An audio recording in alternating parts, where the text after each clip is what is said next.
the leverage, the show that brings you the secrets to leveraging our power. I'm your host, Kweku at Next 400 Bound. Check this out. Today, I got somebody special with us, Aleida Castillo. She's also Nana Afriye the first from the OT region, West Africa, Ghana, GH, woo, woo, woo, woo, in the building. So, but first, before we do that, here at the leverage, we got to touch on something that's inspiring. So here's the fun fact for the day. Did you know that in 1995, Amazon.com sold their first book, right? And the name of the book was Fluid Concepts and Creative Analogies. Now, this was in 1995, and guess what?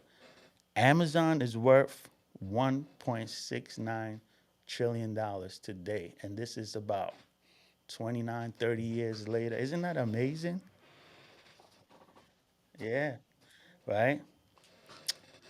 So, this goes to tell us all that there's power in our secrets to success.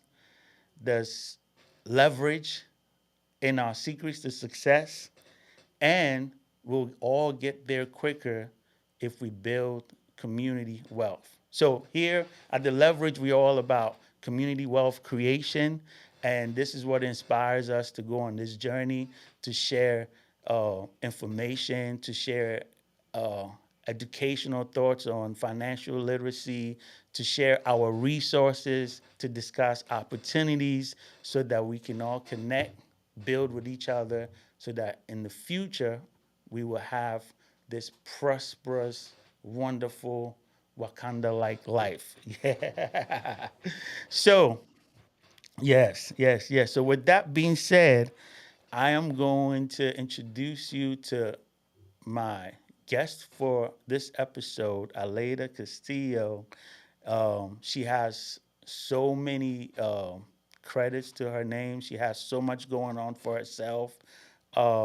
I can't list them because I've known her. I've known her for quite a while, and I'm always impressed by the things that you do, right, for communities across the globe. She's Afro Latina, and she's taking some strides in, you know, gap bridging in different communities. So without further ado, I am introducing you to Aleida Castillo. She's also a queen, right? Yep. Recently crowned queen in Ghana, and her her name is Nana Afriye the first. So Aleida, tell us about who you are and how you became Nana Afriye the first. Well, first of all, I want to say thank you so much, Kweku, um, lovingly known as Yes, Q to yes. me. Um, we have known each other for a long time, and I'm happy for your success on this show, and thank you for having me.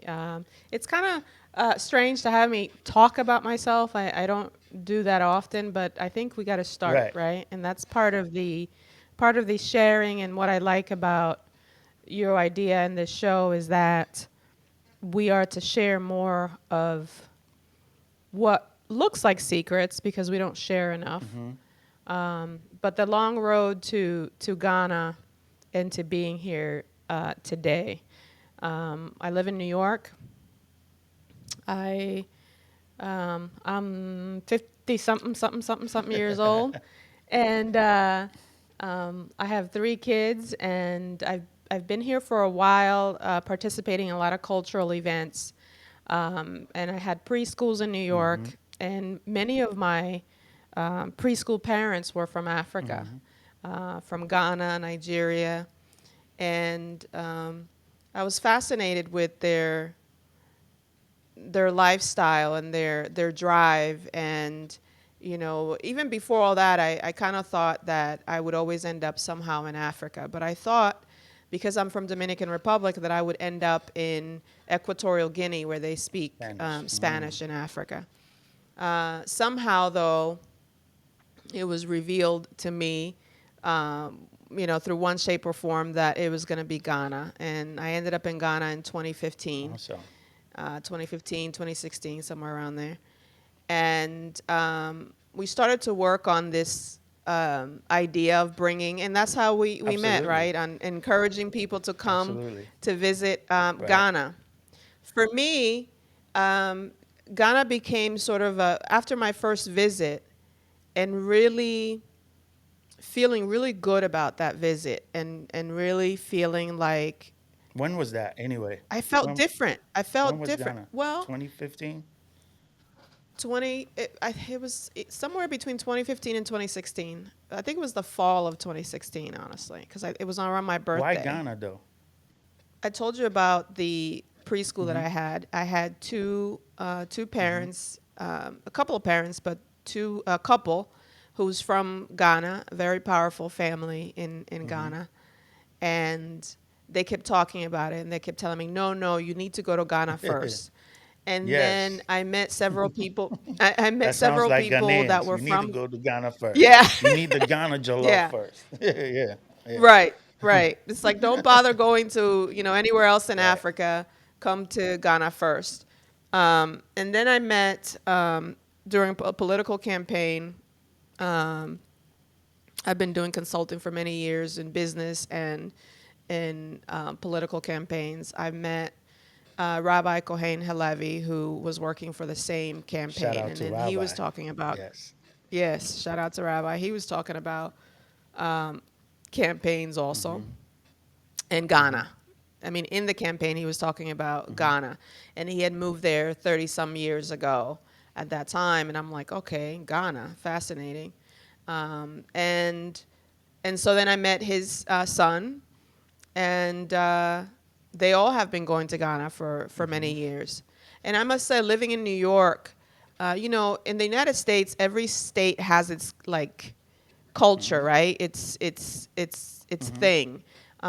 You have the West Coast, you have South, the South, and then you have the Mm-hmm. East Coast. And New York is more connected to, like, there's so many different nationalities here, but they carry a lot of power. So there's a strong sense of connection in this community to Africa and to its culture. So, but at the time, since I had that access, I said, you know what, I'll go ahead and go to Ghana. And I went to Ghana and I stayed at Mabel's Table Mm-hmm.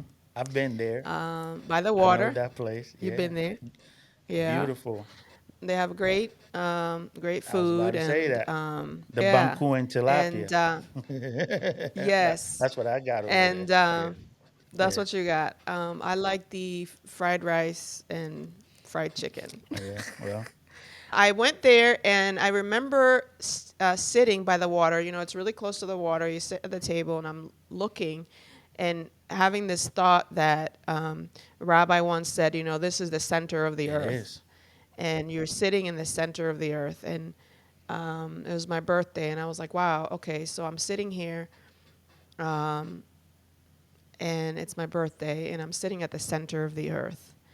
And I sat by the water for quite some time.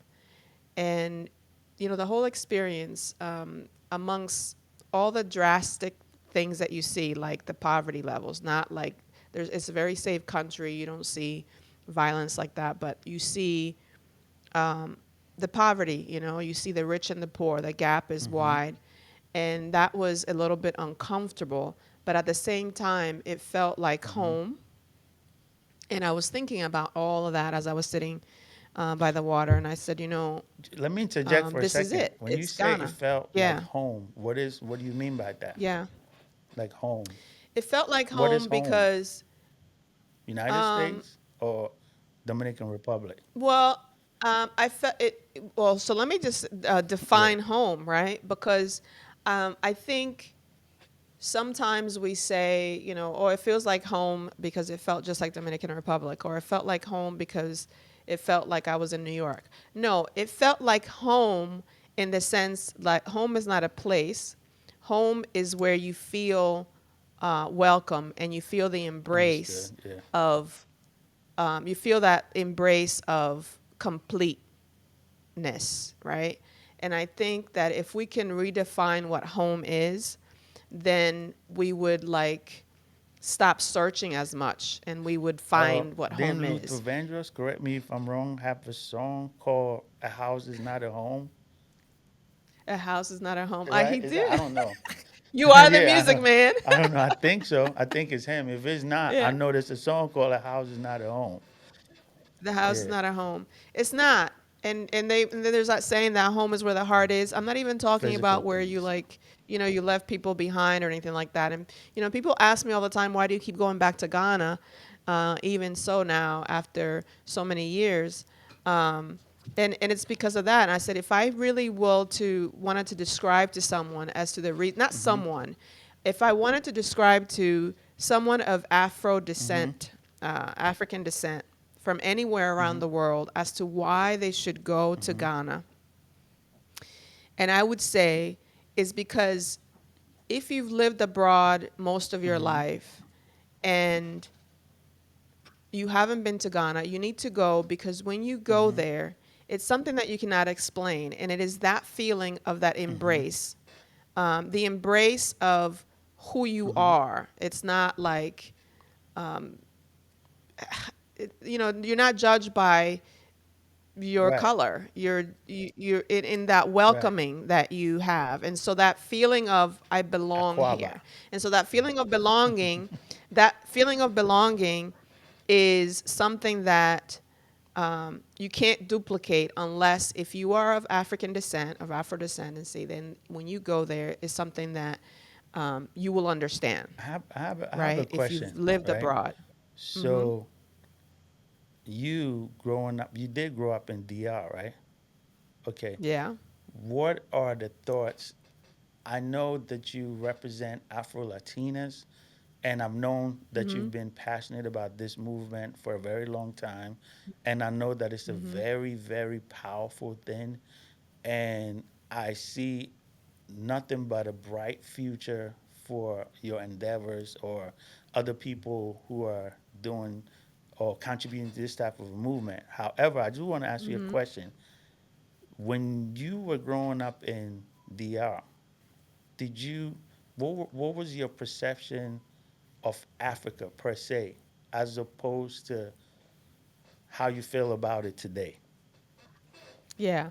So I think one of the misconceptions that people have, particularly African Americans or people in the U.S. That have grown up in the U.S. all their lives, and you hear that people in the U.S. have this perception that Africa is all like you know jungle and not developed Mm-hmm. at all, and people are just like out Mm-hmm. there living with the monkeys somewhere. And uh, in contrast, in Dominican Republic, we just didn't have any perception of it at all. Mm, So we're not talked to about that's Africa at all. interesting. We are, they talk to us about Spain. They talk to us about going to America. Mm-hmm. And there's no identify, or, you're identified with Native Americans, not Native Americans, but Mm-hmm. Indians and Incas and the indigenous Mm-hmm. population in Latin America, but no mention of Africa. And later on, as you get older, if you hear any mention of Africa, it's the same thing. So the whole idea of colonization is not exclusive to the U.S. That mentality that Africa is not a good place to go or to be, or it's a worldwide. Mm-hmm. Perception. It was a sales Yeah. job that was Yeah. done across the Right. globe. Wow, that's Yeah, interesting. So, yeah. but did you, one more thing I want to ask you about that. But did you know of the slave trade at all? No, I didn't even know that when I got to America and studied Wow, here that's interesting. in Yeah. high school, Well, right? I did I, high school. Hmm. that's interesting because we don't learn. By the way, for those who know or those who don't know, I did. I am Ghanaian. And I remember going to, well, born in New York but raised in Ghana. But I remember not really talking about slave trading in Ghana as well through Right. school. So, and Right. that's interesting, Right. right? But Right. that's neither here or there. Not the reason why we're here today. I just wanted to get Well, I mean, yeah, I get it. Well, I mean, we're not here for that today, but it's part of it the is conversation as to how we are conditioned to ignore certain things about true, ourselves, true, and right? that's why we I have to mean, mhm. have conversations like this so that um, the message can get out that there are still children coming up now that don't know much because their parents don't even know. I know a lot of Africans that are at least over 60 years old that are not, familiar with slave trade at all. Like, you know, No, so no, what yeah, messages are they passing on to their grandchildren? Like they don't even know. But yeah, so yeah, wow, that's interesting. But I do want to know how you became crowned as a queen. And yeah, tell me more yeah, about that. yeah. So, over the years of traveling to Ghana and working on different projects for other people, as you know, one of the things that I guess, if anything, I would want people to walk away from this interview that we're having and from me is that, I always say I want people to just start putting their dreams to the test, like right now, because we spend a lot of time helping other people, and that's a good thing, and helping other people achieve their dreams and their goals, and then you wait for your turn, and your turn doesn't seem to ever come. And so, to that end, traveling back and forth, seeing more opportunities in Africa, I realized that the youth and women, like the rest of the world, is a bit disregarded, and they're not included as much as they should be in this process of progress and, the whole inclusion idea of when deals and opportunities come to Africa. I think women and the youth should be included more I in agree. this I agree. endeavor, Yeah. right? And even in the political world, it's like, wait a minute, you see a lot of men in power, a lot of men in business, and then the largest population is young people and women, and they're not sitting at the table as much. So that, and then when you come in as a female from abroad, trying to have these conversations of how to deal, make a deal or do, it's like, hey, Yeah, small small girl. girl. Yeah. Why? So can you know what I would always get? I would get like, so, oh, that's great. We're happy to have you here. We need a secretary or we need an assistant. That's interesting. So that idea that you can be perceived to just like there's a lid, like you can't be seen beyond that. And so I decided that I should get into connecting more with queen mothers, because the queen mothers are in charge of their community and their village, and they're responsible for connecting with the families that they're responsible for. And so if they are not connecting, if the outside world, the diaspora, us, that we're saying, hey, inviting people over to Africa, if we are connecting through the government and all these people in power, but we fail to recognize the community leaders or connect with them directly, then we too are empowering the same leaders to sustain the current system. So I decided to have a what I call the Royal Women's Conference, an award show. Next year will be, we're adding the award show portion of Okay. it, and where we're going to recognize more queen mothers. And this conference is basically an event to connect the women in the diaspora to queen mothers.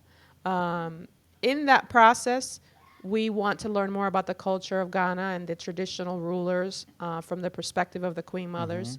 We want to understand more about what the queen mother's responsibility is. We want to understand more what their wealth, where is their wealth and power, um, and help them have a seat at the table with those international communities and companies who want to do business.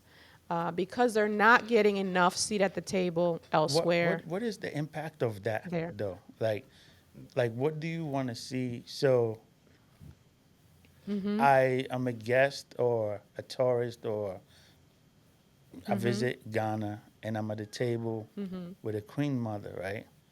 You just Mm-hmm. mentioned a couple of things. You said creation of wealth, something of that sort. You just said, or being part of the if an investor or whatever comes to Yes, the yeah how business deals that come into the yes. So country. I Yeah. brought a business deal. I want to do business in Ghana. How would that table? What would that table look like? What would that yeah? What would Look that like, table right? look like? So, so let me give you an example. On the last, the conference in Hmm. June, this past June. Congratulations on that, though. That's a big move. I Thank you. saw the article. I'm very Yeah. impressed. Yeah, sure. Yeah. Hmm. Yeah.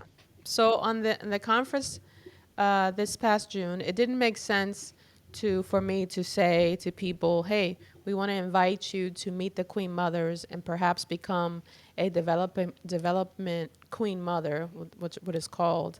Um, the diaspora are invited to be sort of this honorary Queen Mm. Mother for the community so that they can have some say and influence in participating in the communities to help the Queen Mothers there develop their communities. And so I'm inviting these Queen Mothers, and I'm like, but I should be one as well, shouldn't Absolutely. I? And so that's how that started. So Nana Otubia the Hmm. second is in the OT region, and she's also the president of an organization that is responsible for all 16 regions and the Queen Mothers in all 16 regions. And when at this event, we had Dr. Cynthia Hewitt, a professor at Monroe College, attend, and she gave a presentation on the history of the matriarch and, so that people understand what that traditional Hmm. ruler, what is it, how did it started, how has it changed, and so that we can understand what that is. And that was very powerful, and we should continue that. But to give you an example and to answer your question on the impact and what that does that table Hmm. look like, that was in Hmm. June of this Hmm. past month, a month and a half. We are now at the beginning of Hmm. August, and that same Queen Mother is right now at Morehouse. Wow. Hmm. She is going to be speaking this month at the college, and they are talking about how they can partner with each other and bring resources to that Wow, community. that's amazing. So I am not part of those deals in the sense that that's their that's their that's the benefit, that's the That's impact. great. That's awesome. We have Yeah, they met at the conference. They've continued the conversation. They're doing that. Other Queen Mothers that Hmm. attended have met with consultants and professors of that teach people how to start their own NGO Wow. and how to properly organize your NGO in Hmm. Ghana, That's great. and That's that they have interesting. I like that. yeah, they have gone to the village and they have met other Queen Mothers, and they're going to start a training class Mm. to train Queen Mothers how to start their own NGO. So the impact can be easily visible and felt immediately after the conference, especially because we're meeting with decision Right. makers at the Right. event. Wow. So the event for me is to function as a conduit for initiating direct trade and direct contact, whether it's cultural exchange or Wow. resources. But what I want to say though too, that initially I'm thinking also about the educational aspect. You mentioned about Hmm. education, and I think we have to understand better on how to deal with the diaspora, and vice versa. The diaspora needs to understand better how to do business Right. deals and the Oh, okay. cultural things behind In it. the different cultural environment, because you and I both know Yeah, that when you go to Ghana, you have to unlearn all or everything that you know everything you knew about before. business, right? If Yes. you the way we do things here in the United States, if you go to Ghana, uh, you just need to unlearn and then start all over again. So is that kind of what you're Yeah. talking about? Like this will be this right here. Correct me if I'm wrong. Sounds like you're creating something more foundational, right? So that when you go into this new environment, you're meeting and shaking hands with uh, the queen mothers and that community, and who are in control of the local activity, the real deal. So that Yeah. way, The grassroots. through this, Yeah. that educational piece that you're talking about, you can also learn the cultural approach to doing business in Yeah. that environment, right? Yeah, and I think this is not a the event acts as a catalyst for awakening your mind to and opening your mind to the real deal on the ground. It doesn't. It's not an all one day type of thing. I mean, you talked also about financial Mm-hmm. literacy. I mean, there is that aspect of there's financial literacy as we Mm-hmm. know it in the U.S., but then there's financial literacy or what's the word I'm looking for? And financial intelligence as to how people in Africa really see it, because it's a different way of doing Mm-hmm. business. And what we say, oh well, they're Mm-hmm. scamming me. They may look at it as like, well, this is how we do it Yep. here. You know, it's not. So you have to You know, they're understand, not looking at and it this that way. is true for a lot of different parts of the world. When you That's go in right. to do That's right. business, you definitely have to, um, learn the culture or the business culture. And from Right. right from the airport, you have to, you know, uh, you Know gotta what know you're what you're doing.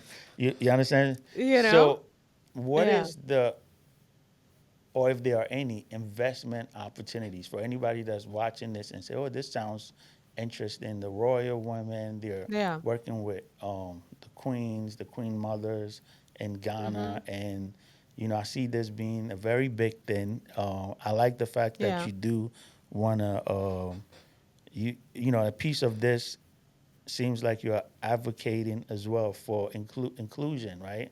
For the women and the youth. Yes. So what is the investment opportunity for anybody that's watching this and says, I like all of this and I want to know how I can participate, but I'm only interested in an investment opportunity surrounding all of Right. this? Mm-hmm. Right. So, I've met several people recently after coming back from the Mm-hmm. conference whom have said, we tried doing business in Ghana and it just didn't work out.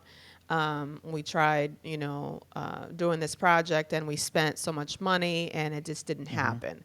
It just seemed like it was one, like more money, more money, more money, and then it doesn't, things don't really Mm-hmm. happen. Um, and one of these levels is that in this conference, we're able to kind of be more direct in the community and not having a lot of middle people in between, where that people can execute better. Um, and not to say that just because you connect with a queen mother that things are going to work out great. That's, I'm not saying that because I don't know everybody and I'm not vouching for Absolutely. everybody. What I am saying is that within the framework of the event, we could say, look, if you are in the sports industry in in the U.S.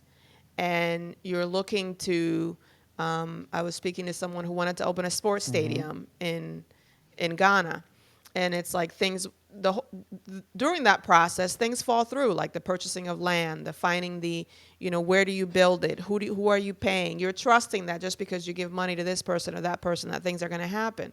So in a scenario like that, I would say, and to anyone that wants to invest in Ghana, I was like, okay, you want to invest, you want to go ahead and do something. Okay, wait a second. Don't just go and, shell out hundreds of thousands of dollars and say, okay, because in the U.S. you could say, oh, I want that building. Here's $700,000, and then give me the building, and you will Right. have it, Right. right? In Ghana, you can go ahead and say, yeah, I want that building. Here's 700,000 or here's $200,000, and then okay now, oh, unless you wait, we have to do this and this and this, and then it takes you a while to understand even why the process is taking so long for you to get to the other end. So I would say that for an investor, say you're in the sports industry, we're having this event, we're going to have a conference in Mm-hmm. July, and we're going to have moms who are mothers of very talented When you say July, kids. that's next year, by 2025. 2025, All right. July Mm-hmm. 2025, we'll have this conference, and we're having moms that are going to be attending who are mothers of very talented, exceptionally talented youth in various sports, whether it's Oh, this is soccer, great. I like that. basketball, right? So now, what does that mean and why have that? So when you're talking about the moms and the queen mothers in their community, you have people that will come in and say, we want to do this sports stadium or we want to do this sports team or whatever, and they have no idea how to manage these deals with the diaspora or the foreigners. We want to empower the queen mothers, we want to empower the mothers in the communities to understand how to make a deal that benefits them more than what has happened in the past. So within the framework of the conference, the investor that wants to come in the stadium maybe will get to see and meet these talented youth. We can have workshops and coaching programs at the conference for the moms and say, hey, these are what these people are looking for. The sports teams, the people that want to come and invest in your community, they're looking for your child, but this is what they're looking for. How are these agents making these deals? How are these scouts finding you? What does a deal look like? How do I benefit from it? And how can I directly deal with my own son about my own son with these This is people? awesome. Not not a politician, not a legislator, not whoever, right? But me as a mother, how do So I strike you're up a deal? empowering women, mothers, yes, Empowering them, yeah, and that's yeah. awesome. That's great. And empowering the mothers, and then now the that that investor who wants to open up a sports stadium may even meet the queen mother that already owns land, that already has a location. They may even have a relationship with someone directly that already has a stadium that could, a partnership can be Wow. established, right? But I think it starts first with a visit, meeting the real people and decision makers in the community that you want to be in. So And then having our perspective to give you like how caution to how to proceed? So I have proceed, a question. So, and this is a little bit sidebar. So, based on your experience, right, going to Ghana, back and forth. Now you're a queen, Nana Afriye, the first, right? Yes, the first Afro Latina queen. The first Afro Latina, and I don't know if I don't believe, because Ghana is so big, right? Over 10 million people Oh, or it's more, 30 30 million plus. Yeah. people. There's 10 million people in Dominican Republic, or 11 now, but it's like three times the size of Dominican Republic. But what I intend to happen is that I want to expand the access to Latinos, Black Latinos, not only in the US, but outside all over the world, to come in and come to Ghana and come to Africa, but come to Ghana. Because when even me making this step to traveling to Ghana, and I would talk to my Dominican counterparts, they would say, get out of there. Why are you there? Don't bother going there. Why are you in Africa? You need to come home to Dominican Republic. And because I too grew up in a country where I was too dark and not as valued as the lighter skinned Wait, population, and it you still is you the you are case. too dark. So, Yes, what would I be in the? yes. What would I be then? I was too. In Dominican Yeah. Republic, we repel blackness. We don't like it. Wow. We're raised not liking it, and we don't want to be associated with any blackness. Or in Africa, even more so, because in our minds, there is no white people in Africa. It's just all black, right? So we don't want to have So you anything to you do have with a that, lot and of that's how things to we're unpack. raised. Yes, and so that's why you don't see me initiating the invitation to Dominican Republic just like Right. that, right? I think Over it will time. come through over time, and also from Dominicans that are already embracing Mm-hmm. Africa, that are in the US. And I would like to have more Latinos really have that same experience that I have, which is to love your own skin and your history. Great. So I do Yeah. have a question. So this is what I was getting to. So based on your trips back and forth and your experience of doing business in Ghana and where you've gotten right now with this movement, and I'm so proud of Yes. that accomplishment. Let's say somebody heard this, right? Well, I heard I can buy land in Ghana and build. Yes. What do you say to that? Let's say somebody in the diaspora just says, because I get those calls. People talk to me, hey, I heard, but what do you say to that? I want to hear your perspective on that based on your experience. Like, I want to buy land and build because I heard it's booming or I heard it's a thing to do. What do you say to that? Yeah. I think once we're off the air later on, also you and I should talk about how um, how we work together on really encouraging people not to jump in so quickly and Due just diligence. You gotta do your due do it, diligence. Yeah. right? Right. So and establishing kind of a year long Plan. training and preparation and plan on how you make that move and how you execute and who you do it from, because even from doing it from people that you trust, there's just a lot of issues when it comes to land ownership and transfer of titles, and so what I would say is first visit, Right. don't buy Right. anything, first Right. visit. Secondly, the building, and then you're going to go build and do what? You're going to turn into it an Airbnb, but how are you going to market that? What's the occupancy rate of Airbnbs in the area that you're planning? Because Ghana and Africa is saturated right now with Airbnbs. Is it going to be really, is 30% occupancy going to be okay for your return on your investment? Are you really going to have your bills paid?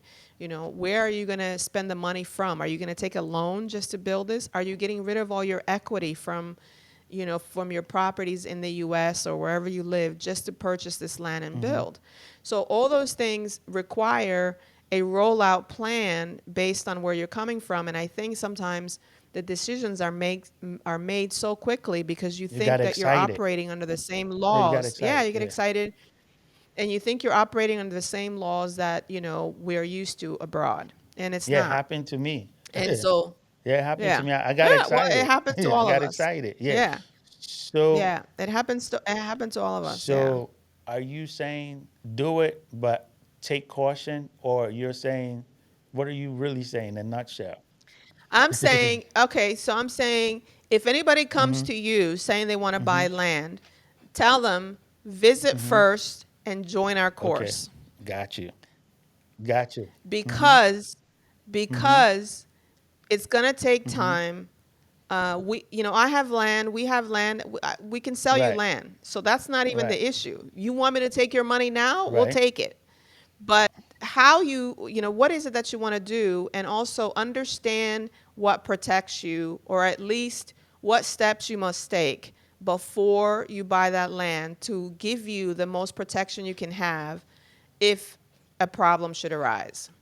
Because right now, a lot of owners are showing up to the same land that you've purchased. So even if that happens to you, then what steps could you have taken To prevent before that. signing and Mm-hmm. paying to at least not even prevent that, but to at least Know what to do when it happens because it may happen, right? know what to do when it happens, that you could at least end up with land Mm-hmm. somewhere Right. anyway, Right. Right. you know? Wow, that's Yeah. that's that's that's deep because I know that that whole land thing is like a big deal. It's It's a major major. deal. And It's a even major issue. once you go past the land thing and you're trying to build, that's a whole nother issue. Like Whole who do nother you trust process. to Yeah. build this stuff? I've Yeah. heard several stories. I have personal experiences. I'm not going to share them where people have sent a fortune. This is not just in Ghana, and Yes.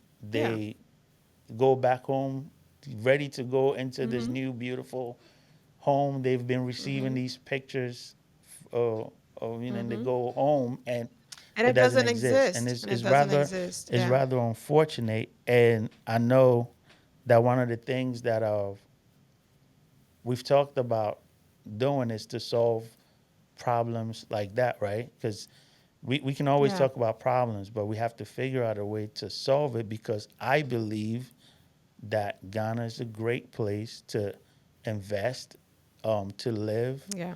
and Mhm. to do business, but Yeah. only if you're doing it right and you've been mentored, coached, and Yeah. so Yeah. Yeah. so Definitely you have to be coached, and I also think that, don't tell me that you have this great deal on this land and you're going to go with them because you're only paying 3,000 or 8,000, or you're looking at something that's should be 50, and then you're like, "Oh no, but I can get it for 10 and I'm going to deal with this guy." And this guy doesn't own a pot in Ghana, and it's like, caution yourself, because I want to deal and make exchanges with people that have assets and companies, and can really, step up to the security. You, responsibility you if you something need a goes wrong. security Yeah. deposit. Yeah. You need a Yes. security Yes. deposit. Yes. So Yes. here at the leverage, our goal is to leverage opportunities for all so that we can become powerful, right? So Mm-hmm. with everything that you're doing, where is the leverage? And that, Where's the yes. leverage? Okay. Well, we can simplify it, right? And give a simple Mm-hmm. example. You and I both here on the Mm-hmm. screen, and you're professional accountant with your Mm-hmm. businesses, and I'm not. I don't have that expertise, and I don't pretend to tell people how they can financially prepare on a move to Ghana or an investment to Mm-hmm. Ghana, right? But um, I have access, and I have people and places I can show people. I know where the high end community, like the largest Mm-hmm. exclusive Mm-hmm. community that's being built, where it's coming. I know where it is. I know the owner personally. I know where it's Mm-hmm. coming. And you don't know Right. that. And so now we can get together and say, look, let's have some people. You have some people that maybe are wanting to be part of that exclusive Right. community. So, how do we prepare them, and how do they get to meet that person, right? So that's how we leverage our resources. And also, we have to get out of our own way sometimes because we don't trust people, understandably so. But we have to stop trying to control so much and just really use the legal system that we have on our side to put safety measures in place so that we can take those risks. So that if we're saying you have somebody who wants to invest and wants to be part of this exclusive community, then we're going to have an Mm-hmm. attorney that, can say this This is is how should this take should place take. and mm-hmm. Yeah, and this is what and everybody should have their Mm-hmm. attorney to protect Mm-hmm. themselves on making this deal Mm-hmm. happen. Um, and it's not to say it's all going to go perfect, but I'm At saying, least try to get it that's, as perfect as possible. yeah, yeah.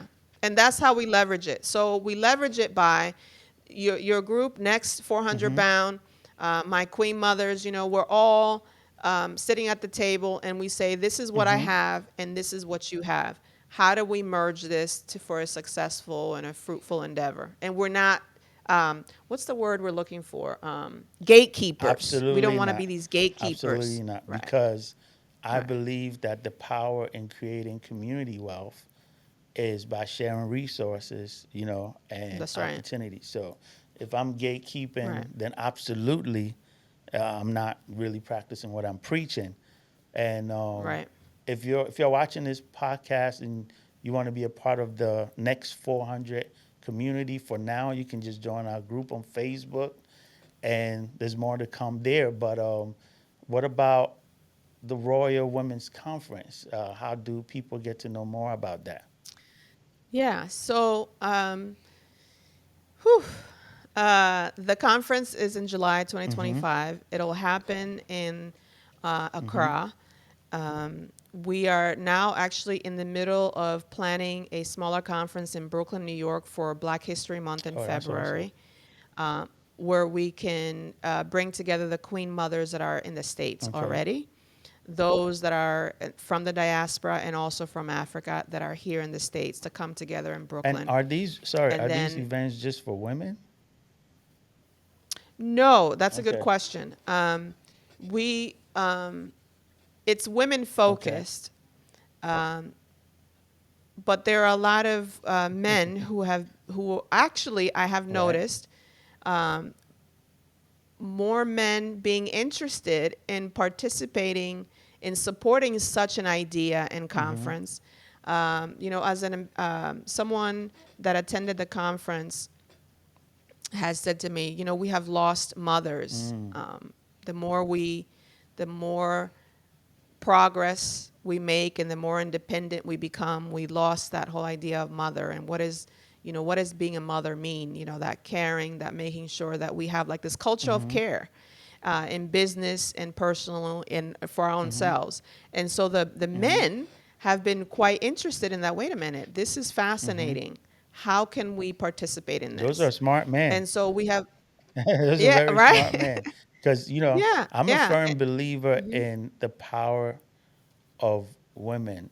Those who know me in business Yeah, and have had casual business conversations with me will always hear me say how women bring a lot of difference to even yeah, business. Let's put the family and all that yeah, stuff to the side. So I'm a firm yeah. believer. So those are smart men. So that means I can attend, right? Oh, Of okay. course, I, you not only can attend, but you can partner with the Queen Mothers, and you can. So the idea is that I hope that all the Queen Mothers in the hmm U.S. can come together, and those that become Queen Mothers as part of the conference when they attend in Africa, is that they're not doing it hmm alone. So what also happens is that women travel to Ghana, they become Queen Mothers. It's like, okay, now Right. what? And then sometimes they feel like, oh, I'm always getting calls and people are begging, begging, begging, begging. It's like, it's not really a begging, and it's not knowing how do we move forward. And the only thing I know how to do is, you know, ask for money or ask for you to help me with my project. That's all I Right. know. You And have to create a so you structure don't have around to it, do it right? alone. To create a structure Right, of how right. to. Create a structure that it's not all on one Right. person. Absolutely. So, Yeah. um, Yeah. So if you want to hmm participate, I have a website, hmm culturallylit.com is where you can find everything about my own show in Ghana and in UBC TV somewhere here in the streaming right. channel, and also about the Royal Women's Conference and the dates Awesome. and the travel experiences around Right. it. So I know that this is not going to be the first and last time that we're having conversations, right? Yeah, This yeah, because conversation. there Sure.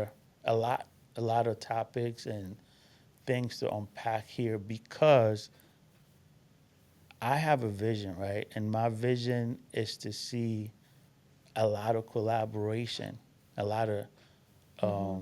community-based collaboration in terms of Mhm.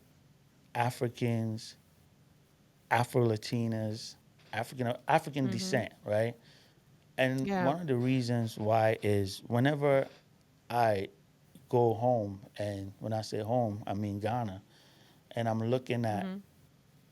life over there, and me knowing all the opportunities that exist, in terms of we're talking natural resources to Mhm. very very smart people, very Mhm. there's so many levels of opportunities there. However, most Mhm. of us are on this side or elsewhere, Mhm. and we're doing our individual things, right? Everybody's got Mhm. their family or just doing their independent thing and minding their business. Then we would have failed at the idea of community wealth. So my mission is Right. to really just encourage people, one person at a time, to have this To idea, you collaborate. know what I'm saying, that Mhm. Mhm. together, you know, there's an old African adage that says, it takes a village. But guess what? A lot of people use that to whoop at kids. But when in Africa, when we were growing up, you do one thing wrong, you get beat by your mother, your father, your uncle, your sister, your brother, everybody. So that's the perception of, oh, it takes a whole village. So if somebody sees you walking down the street and your shoelace is off, they can discipline you, that kind of thing. But Right. today, with what we're doing with Next 400, right, is that the village, it takes a village means, to me, how can we really, like you and I, you have this great idea, I have a great idea. How can Leverage. we leverage this opportunity? It could be 10 of us. We can get there quicker. You understand what I'm saying? Than this individualistic mentality that we have. So on that note, I'm going to ask you: do you believe in community wealth creation? I do. I do believe in that. And I think that, it's like, it's the whole idea.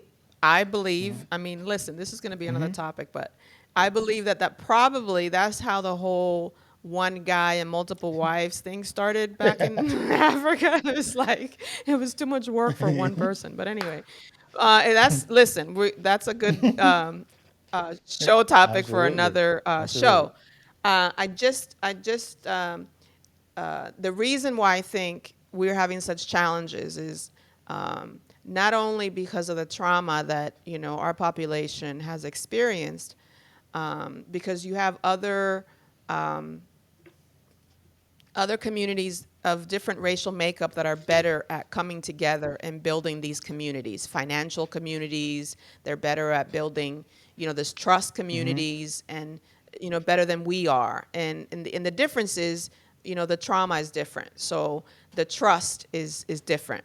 I went to Ghana and I reunited a bunch of women from a school and talked about creating this community bank account for entrepreneurial women. And I said, you guys all can go ahead and deposit whatever you can, whenever you can, and I will have someone match it so that the account can grow. And every month, we're going to go ahead and empower one of the businesses. And then they were like, but you will take my money, oh. So I'm like, but they couldn't understand that 20 CDs is not A going to really make difference, a right? difference to me. But they were like, no, but how do we know? So what if you help Mary over here tomorrow and then she leaves the community? I said, so what? Yeah. So she got to help and she was going, no, no, no, no, Yeah. no, no, no. Then she comes in, she joins, she takes advantage, and then she doesn't want to go and help for the next month and everybody else. No, this is not going to work. It's the Yes. trust. We have been we have been violated so many times that we can't trust that the next time people are going to be really caring for our best interests. So do I believe community works? Yes. But what I do believe is that as we create this community, we have to establish small things that we can put people to the test on that trust so that we can build on that We trust, we have to start right? from So somewhere. if Yeah. next Yeah. somewhere. So next 400, if we're meeting as a group on a Zoom call and we say, "Hey, are we all going to be here next Friday?" and we all don't show up, well then, their trust is broken. Absolutely. But if we all show up and then we say, "You know what? We're going to take this trip to Ghana on this time." And then we all do it, then we build the Right. And then we trust. can And we can all so, build an island in Ghana, right? So yes, we don't have to absolutely. pay for Yeah. vacations when we go to Ghana. We own our own island and a That's beach right. resort and all that That's good right. stuff, right? That's right. That's right. That's right. Aleida Nana Afriye the first from the Oti region Yes. in West Yes. Africa, Ghana. It's been such an honor and a pleasure. I really love what you're doing. I know we're going to collaborate on a Thank lot you. of great things. We'll circle back again on another conversation. Thank you, Yes. thank you, thank you very much. Thank you for Until having next me. time, I'm going to leave y'all with this. Remember, wealth is not just what you have, but what you share. Building That community is wealth true. starts with sharing knowledge, resources, and opportunities. And this is what we are doing here, sharing. So join us on our group in Facebook, We are also on Instagram and everywhere else, TikTok, whatever you want to do. But if you want to be involved in the community, we're on Facebook right now until we expand into the telegrams and all those things. We don't need to be bugging people every day on a text message on their phone. So join Facebook and you'll be able to see some of the things that we are working on and collaborate. And what's that address on Facebook? Next 400 bound. Next next Yep, 400 next bound. 400 bound and next 400 bound. Yay. Thank you, Aleida. Thank you, Kweku, for having me. I really appreciate All right, it. see you on the next episode.